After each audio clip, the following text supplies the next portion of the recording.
రాదురా ఏ విజయం నీ కోసం నా కోసం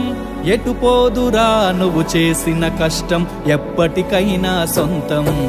రాదురా ఏ విజయం నీ కోసం నా కోసం ఎటుపోదురా నువ్వు చేసిన కష్టం ఎప్పటికైనా సొంతం కాలంతో పయనించేవాడికి కానిది ఏముంది సాధనతోనే సాధ్యమవ్వునని సదాశయంతో సాగర ముందుకు రాదురా ఏ విజయం నీ కోసం నా కోసం ఎటుపోదురా నువ్వు చేసిన కష్టం ఎప్పటికైనా సొంతం